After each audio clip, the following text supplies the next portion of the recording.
hi to everyone. I'm so privileged to be here with Dr. Bob, a psychiatrist who's for many, many years has had a wonderful experience on so many levels with his clients and has worked in prisons, which I'm going to actually get him to explain his history. But Dr. Bob has made such a huge change and shifts with challenged clients, I guess. Is that how you'd like to say it? Absolutely. So, Dr. Bob, thank you again. And can you please tell us about your history and, about your verbal physiotherapy? Okay. So basically, I've always been fascinated by minds ticking over. And I used to study my mother's mind, as one does. And I thought, well, that's a bit odd.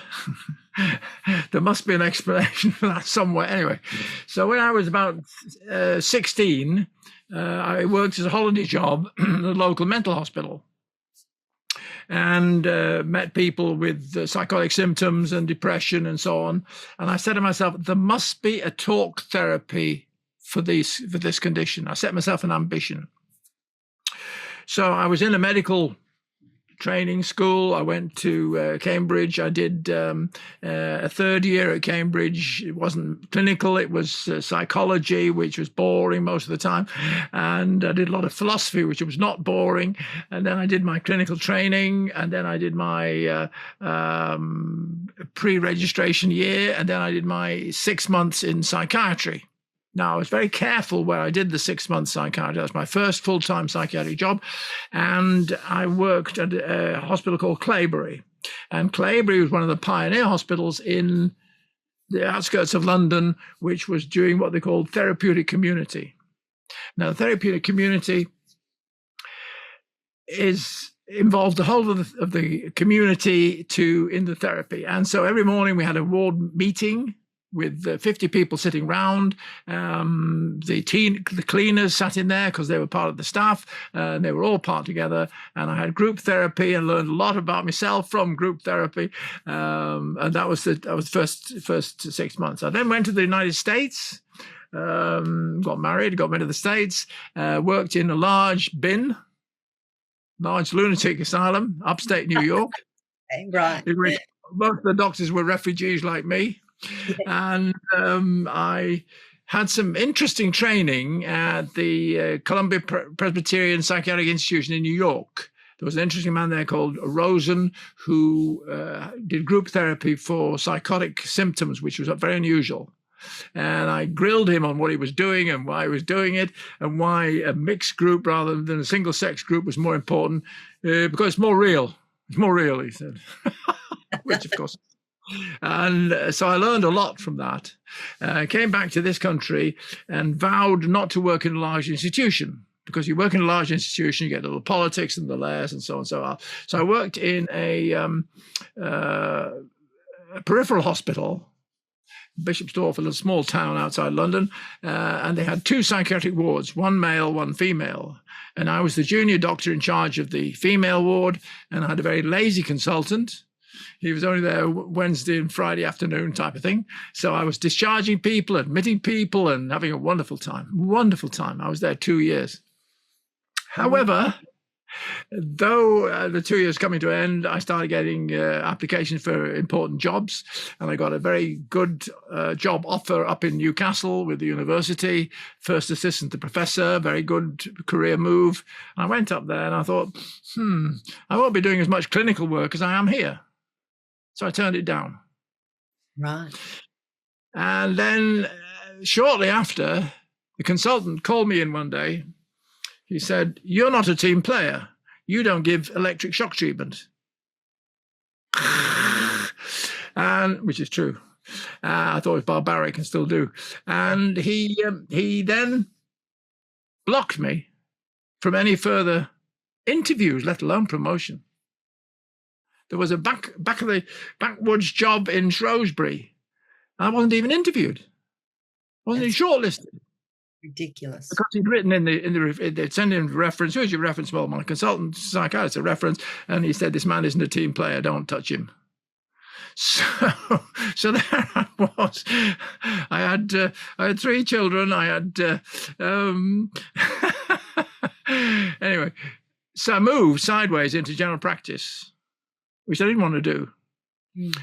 But it was available to me then. It isn't now, but it was available to me then. Moved straight across into general practice. I learned about tonsillitis and back pain and piles and all these things. But I also had independence. So then I had, eventually I set up single-handed, which gave me more independence. So then I ran a special clinic on a Wednesday morning for people who had emotional problems. I wanted to sort them out.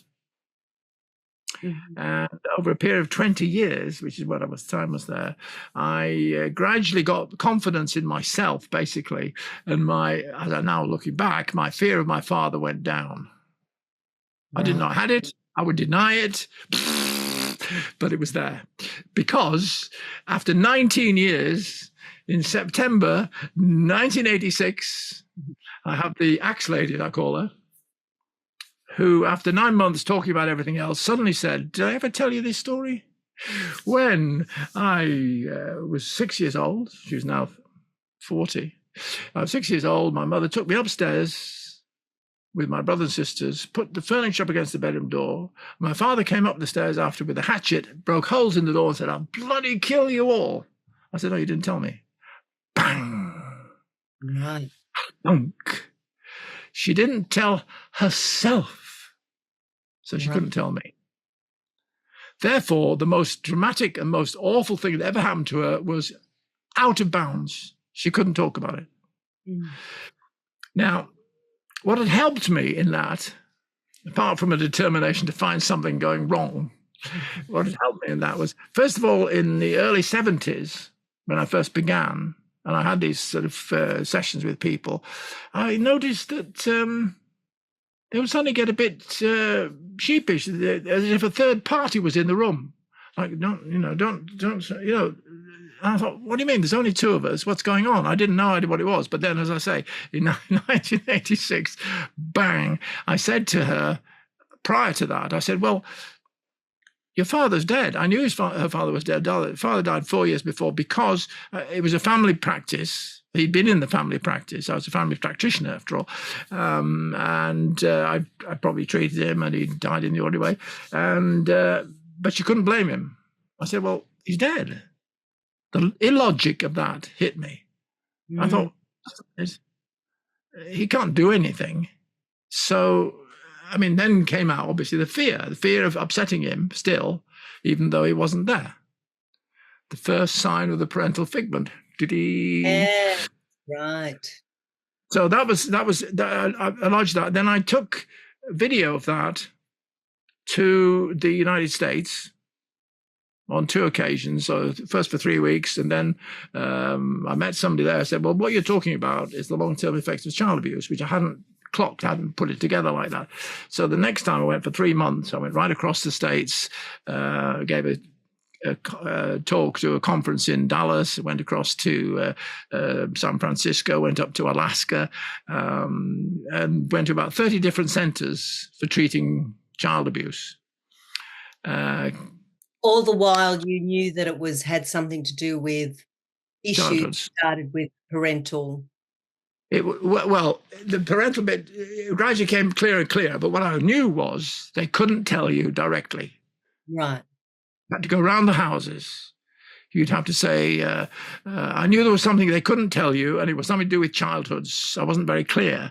But then the opportunity came for working in Parkhurst through a family friend who'd been promoted to governor, and he was a particularly enlightened governor, and he was looking for a psychiatrist. I said, well, he will be. I mean, who wants to work in a dungeon? Yeah. But anyway. Just for some people that don't know, Parkhurst is a prison, or was a prison. That's right? Oh, it's a maximum security prison. It was the flagship of the prison system in the United Kingdom. And John Marriott, who's the name of the governor, was a family friend. His wife went to college with my wife, was the youngest governor, and quite a remarkable man, quite innovative. So he was looking for a psychiatrist. We went down from a family visit. in the February of 91, just because it's a long way away. And if we didn't go, we'd never go. So we went down to see him, and he said, I'm looking for a psychiatrist. Well, I said, he will do. Who wants to work in a dungeon? Goodness. But he talked and he sounded liberal. I thought, right, if I work there, break my rule never to work in a large institution, they start messing me about and yanking my chain, I can say, John, come and sort this out. Yeah. So I agreed to go. And then I thought I had to persuade my lovely wife to come. So she'd already just started a job at Manchester University and was moving up through the glass ceiling. And she came down and went on a tour of the wing. And there was a whole line of us there. There was me, the governor, the chief medical officer, all in a line. And a young man came down the stairs, rushed past all of us, up to Sue, and said, will you let him come?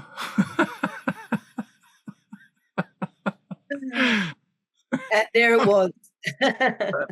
And she's got a sort of almost a photographic memory for these things. It's written all this down in her book, right. The Prison Psychiatrist's Wife. I'll just put a plug in there. The Prison Psychiatrist's Wife. And it's a gripping read. You can't put it, etc. So I was there for 5 years, and I knew, as I say, that it was something to do with childhood that they couldn't talk about, something to do with the parents they couldn't talk about. And then I had a breakthrough prisoner, a pivotal case, Lenny, because he shouldn't have been there. He wasn't as bad as any of the others, but he was a big man and they were frightened of him. So Lenny latched onto me fairly soon. I started July the 1st, and by September the 11th, I'd managed to persuade John to give me permission to take a video camera in. So I took a video camera in on the 11th, and Lenny agreed to be videotaped. And in it, he says, so dramatic, okay, Lenny, sit your mother over there in the empty chair. What would you say to her? Right? Now, he's in for murder. He must be full of murderous feelings. And his mother's being introduced. Is he going to kill her? No. Hello, mother. I'm an adult, he says, because I've coached him. I've seen him 5 or 6 times. And I said, do you believe that? And he says, partly. That's it. Is it true? Yes. Can he say it? No. Should he be able to say it? Yes. Can I help him say it? Yes. Will it help him? Yes. And in that first 11 minutes, you can see him changing. And it's wonderful to see. He actually changes. Right, he says, you're here, right. I'll tell her. What's he doing? He's not doing anything drastic. He's not doing anything destructive. He's saying the truth. Hello, mother, I'm an adult. He couldn't say it with confidence because his parental figment would kill him. Boom. And I have to sit with him long enough, hold his hand, push him along as much as I can persuade him so that it won't happen. He has to trust me enough. He has to be, I have to have enough confidence that that's worth pushing because he could be a dangerous man. He could be very violent. So I have to have love confidence that it's worth pushing, that he will see the benefit of it. Ask him if he sees the benefit of it. And he does. He says, the anger's going down. I said, with her, you can hear my voice. With her, yeah, with her, it's going down. Why? I'm feeling stronger. Fantastic. The whole of criminal psychology is in that 15 minutes, 11 minutes. And that's all on your YouTube. You've got a YouTube channel, haven't you? Or it's Substack.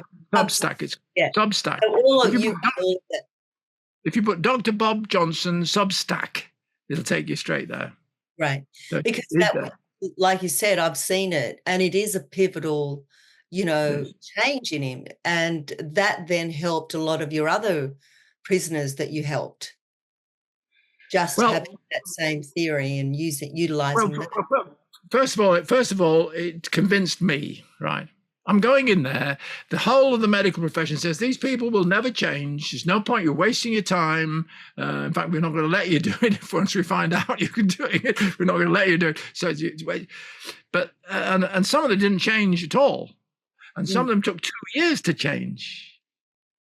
So you think maybe they're right. Maybe they're unchangeable. But Lenny changed from the September to November. So that's 3 months. Wow, Just that's so fun. so then, now this is the key. This is the key, right? So having established that he can't say, "Hello, mother, I'm an adult," you then, when you're absolutely satisfied and absolutely confident and absolutely through the other end, you say, "Okay, Lenny, your mother's coming across to hit you. What are you going to say?" Very dangerous. He says, "Oh, and say anything, just hold her hand." Yeah. Total change. Wow. In fact, I had this. This was before the time of video programming, so I had to have it done commercially. And the man said, "You've got a different man there. You've got a different man. You've swapped over. You had a totally different personality." So he just became really empowered that, He became an adult. He became an adult. Yes, yes, empowered is the word. Yes, empowered. In fact, yeah. one stage in the first 11 minutes, I say, he says, "Well, I do that because you're here." Right. So I say, "So what role am I playing? What am I doing?" And then there's a pause. And I say, "I'm giving you moral support." And he says across me, "Power. You're giving me power." And I am. I've got the power. I'm not frightened of his mother. I'm not frightened of my father anymore. So I can give him power to address it. Not to hit his mother, not to destroy her, not to do anything dreadful, but just to say, I can look at you straight. I can look at myself straight. And I can undo. that really is huge, to give them back the power that they were so fearful of, thinking that, they were living behind this fear of the mother, and or with that, in other cases, their father in some instances.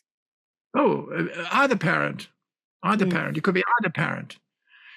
If you look at the child, the infant is born and there are two people looking after him, or one person looking after him. Whoever's looking after him are the carers, normally parents, and they make all the difference. And so your world revolves around the parent.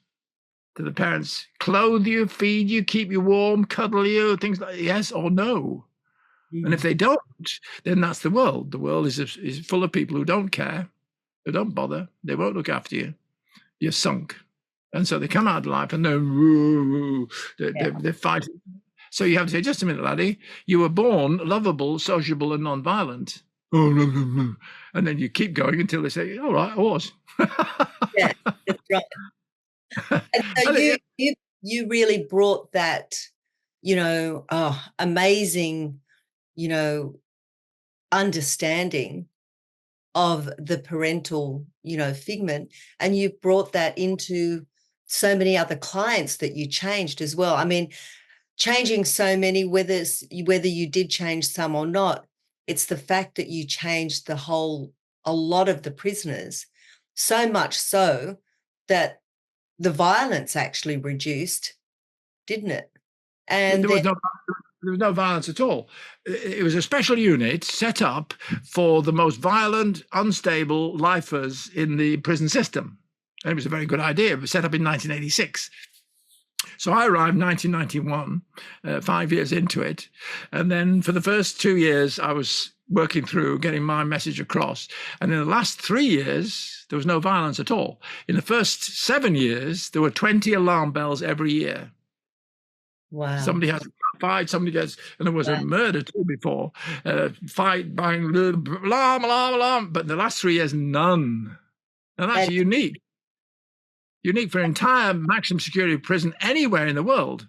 No violence. I mean, it's so inconceivable they didn't believe it happened. But I mean, it did happen. Mm-hmm. And what then happened after that? Then they shut it down. They threw me out. Yeah, they threw me out. They said, "Well, we're closing it. We're closing it." No. And then a press conference after, they said, "It's quite wrong for Dr. Johnson to claim he did any good." What? I'm working 5 years, have fat fee, and I didn't. What? I mean, people who don't do any good, they don't bother to say. Yeah. So yeah. I mean, what it did. It got under their skin. Yeah, under their parental figments, but still. That's right. But the great thing is that you changed a lot of the prisoners, but you also brought that more into fruition, didn't you? You really had a better understanding that it was really behind a lot of the issues, is behind the parental figment, isn't it? Well, it's not only all the issues, it's behind all the issues. Every issue there is to do with the mind is how we were trained. What's the programming? What are the foundation stones to your mental world? They come when you're very small, right from the beginning. And if it goes wrong, I now say with utter confidence, it's gone wrong because you've been badly trained. I call it a friendless childhood. In fact, in my book, Friendless Childhood Explained. Yeah. That's the other one. I should have the other one. Friendless Childhoods Explain War. It's my latest book. Where is it? It is. Oh, wonderful. Friendless Childhood Explain War. There you go. Excellent. And so you've got the child dreaming of a tank. And the verbal physiotherapy is how to unpack it. And the verbal physiotherapy book has dialogue from my favorite serial killer, Alec, who came in, and he came in. I've been there about 18 months, so I was routinely videoing everybody who consented. And he didn't care. He said, yeah. And he said, I'm going to kill every 2 years. I made no secret of it. Every time I came into prison, I'm going to kill again. He'd already killed in prison. I'm going to kill again. They'll move me on and I'll kill again every 2 years. Very meticulous chap, very careful. And that was all there was to it. That was what the world was. The world was a place where he did not, that he went to work, a place where he went to kill. And so he killed. So over the years, 2 years, it took 2 years, he gradually changed. And then he started teaching me. For example, he said when he was 18, he was then 24, 25.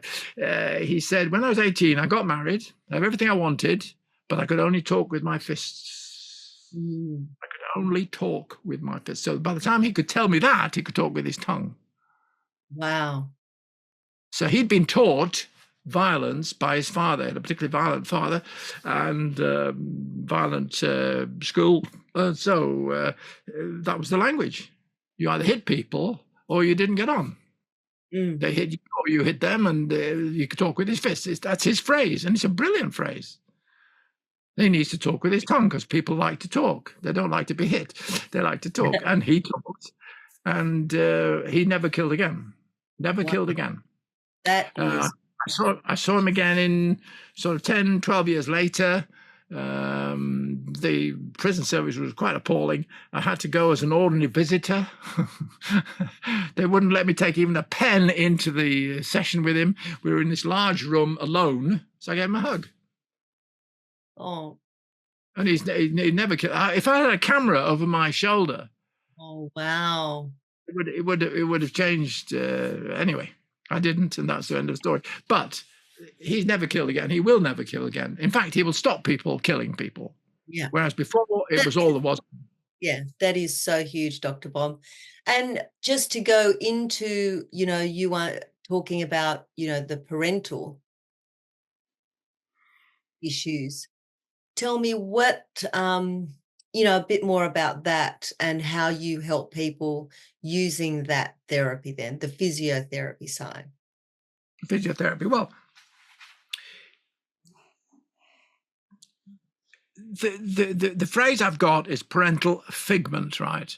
Now, when you're a small child, it's important for everybody to find out what the life support system consists of, right?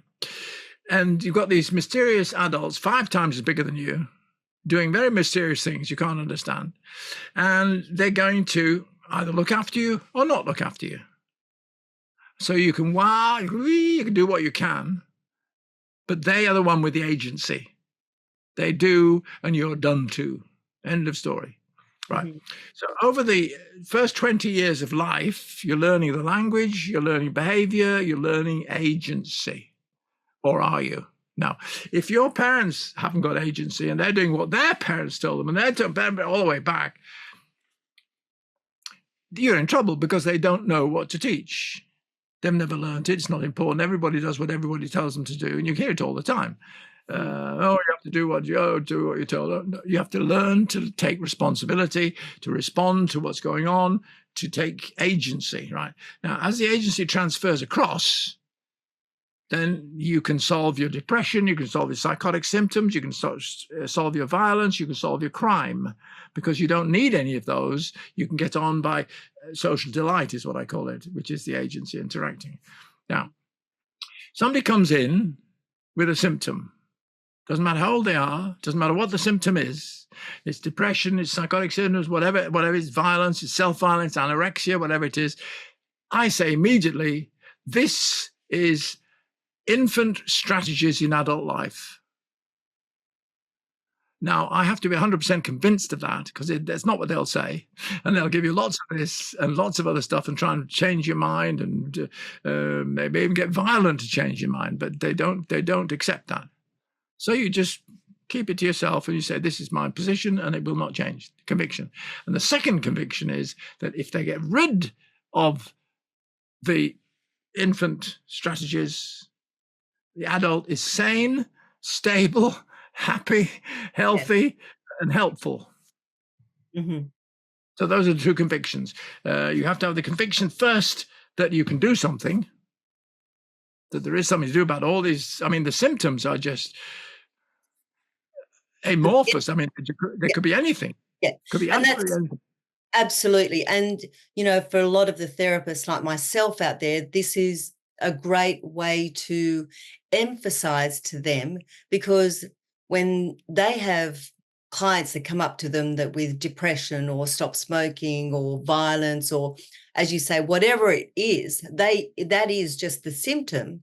And really what is underlying is what you're saying, which is there is something there that's going on in a parental figment that's, gotten them to where they are right now in their thought, in their thinking. Is that right?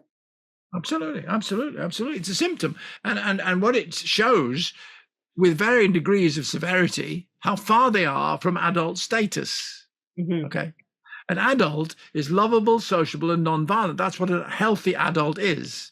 So if you're non-violent, you get friends and you get support from friends. You get an emotional network, and you trust the emotional network, and the emotional network trusts you. I mean, like we do on a Thursday. And it gradually builds up. It's nothing mysterious, except human beings are mysterious. And human beings like to relate, they like to talk, they like to discuss, and they like to overlap. Mm-hmm. In fact, I've got a wonderful philosophical theory which says that I only know things which are endorsed by other people. Love that. So I float it out and say, what do you think of this? I've just thought of this. What do you think of that? What do you and I mean, that's what I do in the webinars. I float stuff out, and people coming floating stuff back. I think, wow, that's all right then. Wow, that's stronger than I thought. Wow, I'll punch this even more, which is very important, because otherwise everything is fluid.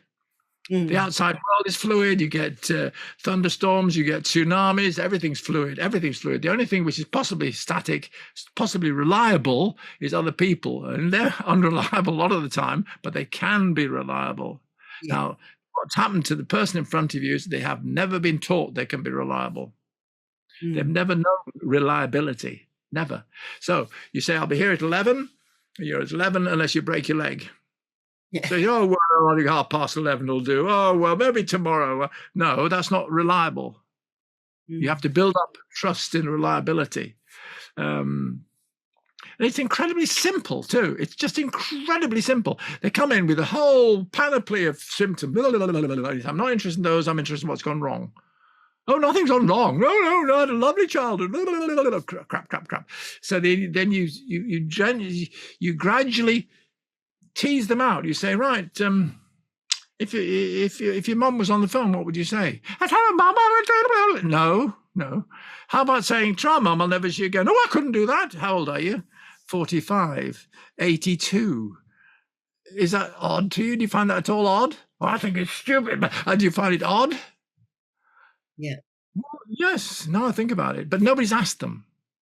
Nobody said behaving like 11-year-old, behaving like a 6-year-old, because you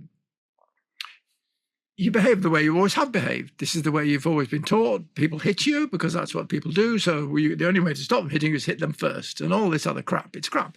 But that's what you've been taught, and you have to be untaught by somebody you trust, somebody who's not frightening, somebody who's strong. And if you're strong, you're dangerous. So you have to be strong but safe. And Yes. that's not always. And that's what you teach to the therapist, is to get permission, Consent. gain trust, and be strong Consent. fiction. Yeah. Consent. Get consent. Consent, yes. Because a lot of the therapists, and the way this is so good for other therapists to really have a good understanding that, the therapy side, it is so simple, but getting them to understand how to, one, to ask the questions, how to tease it out, I think you used to say to us. But also just being present with them as well. Support. You have to support them. Yeah. Like I said, the model I use is a 200-foot drop. They're on the edge of a 200-foot cliff. And you say, no, it's 2 inches. Well, who are you? You don't know my two. Whoa. And they don't believe you, or they do believe you. And as they begin to believe you, you say, well, look, put your foot out. Well, all right, if you insist. You put your foot out. Boom. It's hard, solid ground, right? Or whatever. And it's persuasion. It's not coercion. Coercion is parental. You say to the child, do not run across that busy road, else I'll be very cross, or whatever. So you coerce them not to run across the busy road. And that's absolutely right. That's what a parent should do, right? But the parent should also do is to teach them busy roads are dangerous, and decide yourself not to run across. It's transfer of agency. Transfer of agency. So I think really the difficulty from a therapist point of view is the consent, because they come in and they're all over the place. Come on, cure me. Oh. And they're all over the place. And you don't know, my addiction, my gambling, my womanizing, violence, but it doesn't matter what it is. You say, well, fine, I'll write it down. I'm not particularly interested. I'll write it down. And then I'll say, just a minute. What we like as a child. I'm not talking about my childhood. Fine. Come back when you want to, or Yes. You have to be able to walk away. A parent can't walk away, but a therapist needs to be able to say, well, if you don't give me consent, I can't help you. In fact, my breakthrough, one of the most dangerous prisoners in the prison system, I think he killed 4 or 5 times in the prison, and I'm sitting alone with him in his cell. And I say to him, I'm near the door, by the way. I say to him, if you frighten me, I can't help you. That's brilliant. I wouldn't say it initially. It took me a long time to learn to say that. If you frighten me, I can't help you, because I've got something that can help him. That's what I'm assuming under that. So therefore, I've got some leverage. I've got some pull. And so he calmed down. Now, if he'd got angry, I'd have been out of the door. And I couldn't help him. You can't help somebody who's frightening you. And vice versa. I can't help him if I frighten him, or if I go into his fears too fast. Yes. If I go into his fears fast. But the objective is to confront the parental figment, not the parent today. The parent today is not material, except you see the parent and the parental figment takes over. And the parental figment is 20 foot tall. So if you're not frightened of a 20 foot tall, there's something wrong with you. They aren't 20 foot tall. They shrink down to where you are. They're often smaller than you. And that's reality is on your side. Reality is on the therapist side and on the patient side. The reality is there. The truth of the matter is that you're now an adult. And you think, go on. Yeah, no, I really love that you are changing the way they're thinking that way by, just giving them what I'd say a bit of a reality check, really at the end of the day. And, as like we were discussing before, as a hypnotherapist, I'm not the traditional, this is what we were saying before, I'm not the traditional therapist that, uses inductions or deepeners and takes them into trance and uses suggestibilities. Why I like yours is because the way advanced conversation therapy just does the talking. And that's what you do, is really use the therapy side in how you do your work, and really get to know that it is all just symptoms and there is underlying issues. And whether it's the parental, like what you're saying, the parental figment, And I also like when you used to talk about the frontal lobe, how it just blocks. I really love that. No, I'd love you to explain about that, because that really goes into what we do as hypnotherapists. We are trying to open up that frontal lobe that's been blocked with whatever trauma, with the parental figment, which does block that frontal lobe, doesn't it? And I also love, like you have on the book here, removing emotional blinkers. I love that too, because really that's what we're really doing. Whether you're a hypnotherapist or whether you're, just being the therapist, like what you have done with a lot of your clients. If people see the way I see, it's lovely. Using social delight to defeat social harm. It's because they don't see social delight. They don't believe it's possible. They don't believe it exists. You're just a fantasist thinking it exists, because that's what they've been taught. Now, my task is to teach them otherwise. And you can only teach people by consent. They have to agree to be taught. Yeah. And you can unpack that. So blink. Now, the reality check fits in beautifully with that. Their reality is checking back to parental situations. Oh, don't say that. Oh, what? What'll happen? I can say it. You try saying it. Nothing happens. So it's a reality check. Today's reality is safe. Today's reality and today's reality in the head is not safe. So the first thing to do is to provide something which is absolutely safe.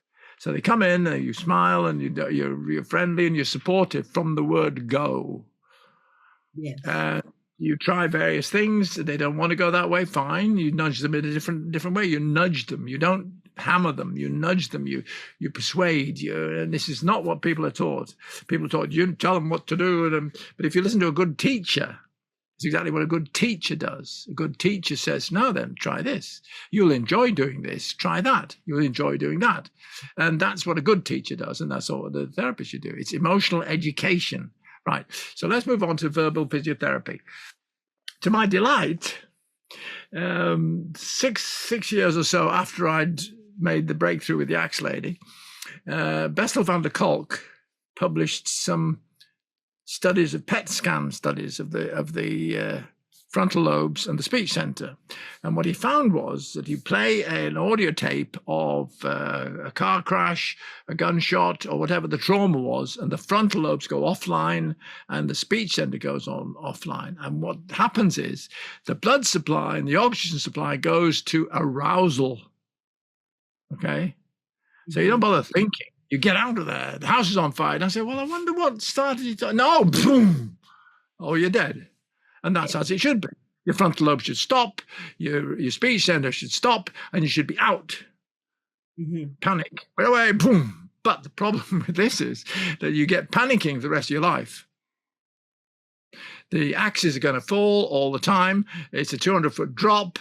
You're in trouble. So you never chance to reconsider. So what you're doing them in the therapy is to hold them and say, just have a look at this.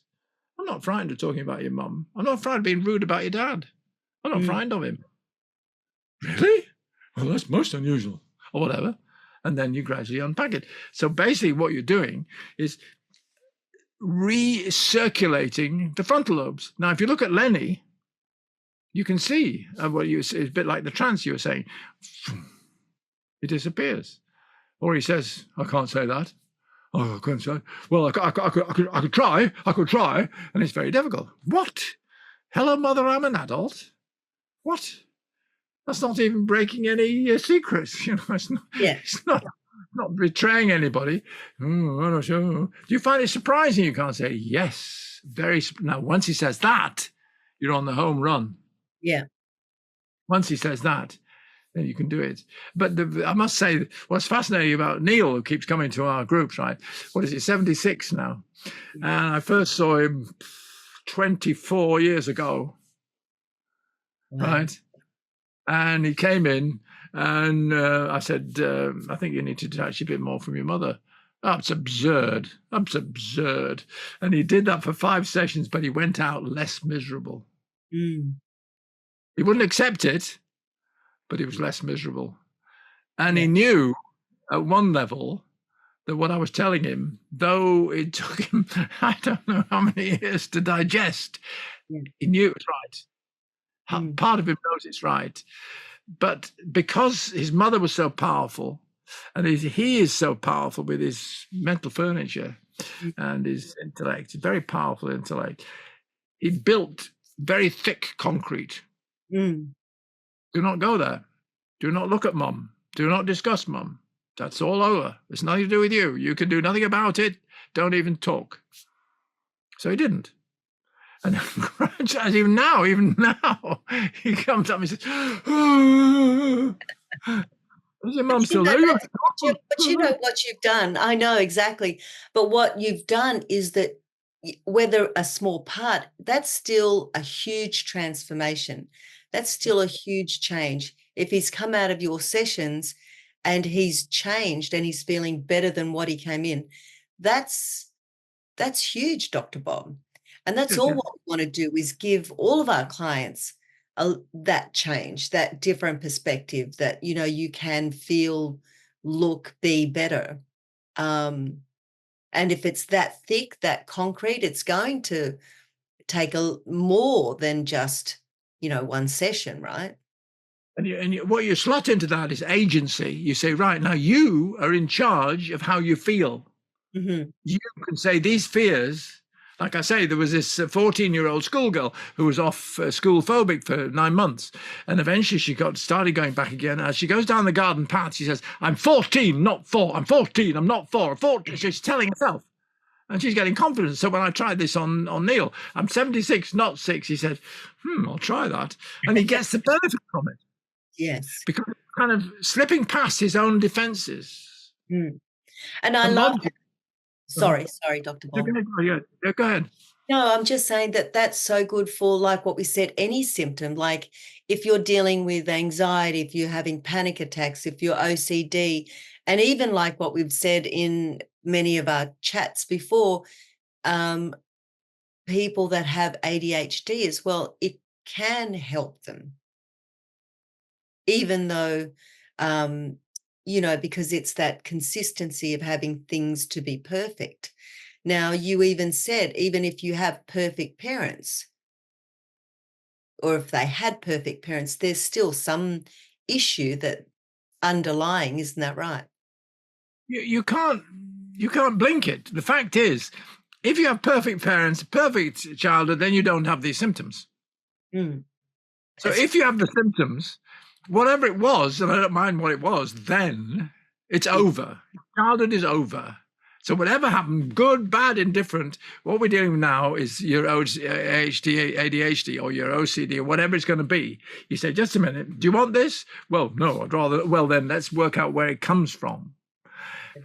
Who is pushing it?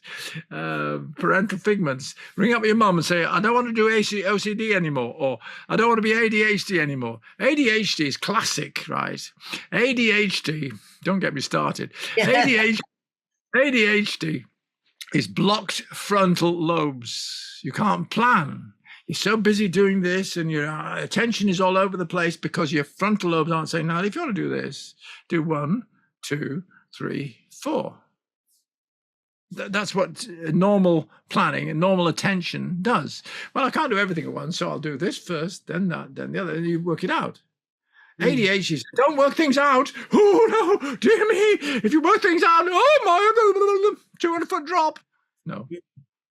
Yeah. So whatever the symptoms, ADHD, OCD, psychotic symptoms, depression, violence, womenizing, sexaholic, workaholic, alcoholic, it doesn't matter what they are. If there's a mental pain, the mental pain comes from child pain. Childhood is over, pain should be over. So you float the logic of that. Well, that's nonsense. Fine. You didn't know my dad and all this kind of stuff, right? That's the logic. That's the logic I'm working on. I'm offering it to you. You can buy it or not. That's your choice. But the logic is what happened in childhood is stopped happening. Yeah. And they can't. The axe lady, the axe is still falling. In fact, I think at one stage I said the axe isn't there. Yes, it is. You're fool. The axe is still there. Well, you should be calling me a fool. Fine. We've got the right relationship, and we're working on the fact that the axe is still there in her mind. Reality check, it isn't. So is she going to check reality? Only when she feels confident enough. So the first 6 or 9 months when she didn't mention it, she was building up trust in me, or I was building up trust in her. So I was strong enough and safe enough. That's right. Otherwise I've got my own hatchet. I've got my hatchet. That's right. We said at one stage, we said, well, we all know that these men have got hatchets behind their back. You know that, don't you? You know, we were teasing each other, yeah. And she put an awful lot of weight in order to roll on them. Oh, no. Oh, wow. I mean, it's solving the problem with the wrong. She was her logic and her cognition, her thinking was going to what she wanted to solve the problem, not the problem's dad, kick him out. Yes, because that's not permissible. It's not permissible to an infant, and it should be permissible to an adult, but it hadn't been. And you've had many clients that have had, that whether it's the father or the mother, you've really helped a lot of your clients get them back into life, to move on in their life after not only just the axe lady, but, you've had even children, work with children, like you said, you had a 14-year-old. What, with your therapies and with your sessions, could you give us an understanding of what your sessions look like? They vary depending who it is and how long it goes. But you start off always the same, right? What's your number one problem? So they write it down. Well, I drink too much, or I get depressed, or panic attacks, or whatever it is. You write it down. You're not interested, but you write it down. And then you say, so what have you tried? Where's it come from? What's the cause of this problem? How would you solve the problem? And they go, oh, blah, blah, blah, blah, blah. So you say, well, depending how you're getting on, this could be coming from a long time ago, It could be coming from, did your parents have this sort of thing? Parents, just slip it in and see what happens. And they go, oh. Then you're not going to get anywhere. So you're reading the mind, reading the face all the time, how the emotions are, and you drop pebbles in. You say, well, goodbye, Mum, I'll never see you again. How old did you say you were? All the time, age to infant age. And if you can get them to say, well, I'm 24, not 4, or I'm 76, not 6. I had an 82-year-old, would you believe, an 82-year-old, and she came in and she was phobic about the church and she couldn't go join her son getting married and blah, blah, blah, blah. So eventually I've got to say, I'm 82 and I need my mother to love me. I say, just think about that, will you? So she went. It cleared. As I said, I'm not interested in the symptoms per se. I'm interested in the level of them, the intensity of them, the severity of them, and I'm interested in going. So when you've got to the other end, like I did with Lenny, you say, right, let's go back to the original symptom and see if you can solve it. So your mother's coming across to hit you. What are you going to say? Because I'm a nice middle-class lad and I like to talk. He said, I wouldn't say anything. I just hold your hand. Just hold her hand. I wouldn't say anything. I just held her hand. I said, you could have done that before. No, I didn't have the confidence to do it before. Right? I didn't have the agency. I didn't have the reality check. Reality check is I'm in a maximum security prison. She can't possibly get in. I have right. But the terror, and it is terror, is controlling the brain circulation. Simple as that. Yeah. So you have to get calm enough to get the circulation back into the frontal lobes. So you've got the physiological there, which is why the verbal physiotherapy is. If you go in with a stroke on your arm, you can't move your arm. You say the physiotherapist, come just a little bit. I can't move my arm. I've come. I can't just. Oh, all right. Good Lord. All right. That's persuasion. It's not Mm. coercion. It's no good the physiotherapy moving her arm. Yeah. That's not the problem. Mm. There's no point the physiotherapy saying, come on now, you idiot, move your arm. It doesn't help at all. No. The person has to move the arm. And it's exactly the same with the frontal lobes. It's not my frontal lobes need clearing. They did until I was 49, and I wouldn't have any of it. No, back off. What are you, what a dreadful idea. But by the time I was 49, I realized that I could talk to the axe lady about fear of her father. And I'm quite confident. I've recorded lots of stuff way back to 1963. I'm quite confident people would start talking about anger. Yes, anger. Yeah, that's fine. Talk about fear. I said, no, we'll talk about something else, shall we? Talk about something else. I would change the subject. But now I'm looking for it. I'm sensing it. And I'm saying, so you're still frightened of your dad? He's dead 10 years, you know, or whatever it is. Yeah. And I love that. I love how it's so along the lines of how other therapists that use ACH is really getting the client to do the thinking, the client to trust you enough to bring that up and bring it to the forefront, basically, so that they recognize it and they are able to say it. They are able to say it with conviction, like what you have said. They have to believe it and not just say those words. So for a lot of the therapists that are watching this, what, 3 things that you can really, help them to utilize what you've just been talking about for the last, hour and teaching as well. What would be 3 things that you can really, support and guide other therapists to, work along the lines of why it's so important to look at the parental figment with their clients?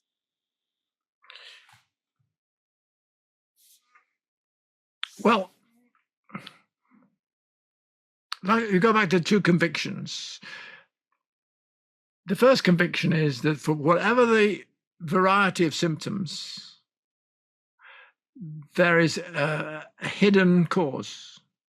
There's a hidden root, which if you can cut the root, the symptoms will go. Now, that has to be 100% conviction on your part. Secondly, the second conviction is that once you get to the root, they go. So first of all, you have to be convinced that that's the problem. Mm-hmm. Something is going wrong in their thinking, something's wrong in the frontal lobe, something is turning the frontal lobes off, and you have to somehow persuade them that that's the fact. You have to persuade them that that's what's going on there. And then you operate all the time with their consent. Bear in mind that you're a physiotherapist. The physiotherapist does not say, I'll move your arm, I can do it, watch, fine. That doesn't help. The only thing which helps is that the person themselves who hasn't been able to move their arm can. I love that. So you catch them at all the times and say, you're saying that better, aren't you? You're saying that more smoothly. Oh, do you think so? Yes. And you're showing them where their inability is and how it's changing. So you have to have 2 convictions, the conviction that all the stuff, it doesn't matter what the stuff is, the only severity matters what it is. The conviction that underneath there's a single cause, single cause, and cut the cause and the symptoms will all go. Absolutely no question at all. And then at the end of the day, end of the session, you say, so what have you learned? Yeah, I love that. What have you learned today? What have you learned today? Well, I've just been rabbiting on. I want to know if you've learned something. Haven't you learned anything? Oh, that's a shame. Try harder next time. But it's an educative session. It's educative. And in order to educate, you have to cooperate. You have to consent. So the 3 things are truth, trust, and consent. You have to tell the truth is that they're no longer infant. The trust is there. Otherwise, they don't believe a word you say. And the consent that's going to change them. They have to change them to do that. Yeah, I absolutely love this. And I think so many other therapists are going to help, through your work and your teachings and your books and your new book, which I'm going to get. So thank you, Dr. Bob. And I love our, catch ups every Thursday. And I really feel that this is going to educate and help a lot more and give a better understanding that, the real understanding of how parental figment can play such an importance in their therapy sessions with their clients. The real key is it is incredibly simple, but it's not easy. If it was easy, they would solve it. So you have to point out to the person it's incredibly easy, incredibly simple. It's not easy because otherwise they'd solve it themselves. There are 101 things they've solved themselves from infancy. They've learned to walk, they've learned to drive a car, they've done they're fantastic. They couldn't do those before, they can now. And it's the same with this. It's agency transferred from others, doesn't matter who they are, to you. Are you in charge of your mental world, mental furniture? You're in charge of it to extend any of it. We all need confirmation. Is this a sensible thing to say, or is it not a sensible thing to say? So you get advice, you discuss it, and you take it from there. But you have to work by consent, and you have to have social networks. Now, unhappy childhoods, friendless childhoods don't have social networks. And so what you're offering in the therapy session is the beginning of a social network, an emotional support network. Yes. And that's one of the things why a group session is very good, provided it's well chaired, provided it's well guided. Right. Yeah. Anyway, thanks for asking me. Oh, no, thank you so much. Thank you, Dr. Bob. And I'll hope we have another session. But for this time, I want to thank you so much for sharing. No problem. Verbal physiotherapy. I can't be bad.